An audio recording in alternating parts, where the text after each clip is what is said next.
Seneta ma Kisumu Profesa Tom Ojienda medo jiwo bad migao mochung' ne gedo mag apini madonge pacho ka KeNHA mondo mi okong apaya ma Kisumu Kakamega ma osekelo masira mathoth mag apaya. Ojienda wacho ni en ting' ma sirikal koro ntiere godo mar thiro midhiero mag masira go masani medo weyo ji ka lal kod mamoko bende dong kod ng'ol.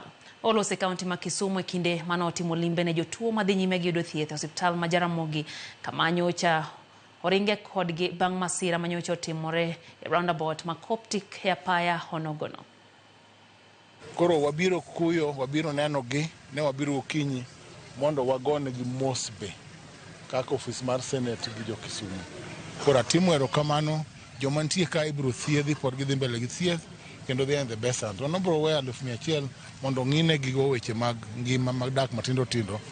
To kwang ang'eni ntiere giko ntie komiti mabro ng'iyo weche mag ik ma joma nindo, number 2 weche mag expenses kana mag pesa ni ibro chul mag thieth ka gisechango. Ntie mapod dhi e theater, ntie mibro ketne chuma, ntie moko manohinyore mapod dhi mbele gi management. Koro erokamano daktari utimo maber, itogi maber and we are happy as a community.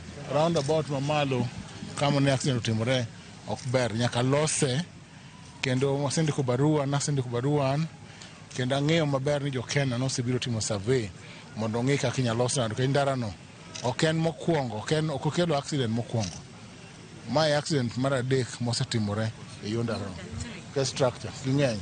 Koro mano ibiro losi kendo wawacho ni KeNHA gi Ministry of Roads nyaka walos ndarano.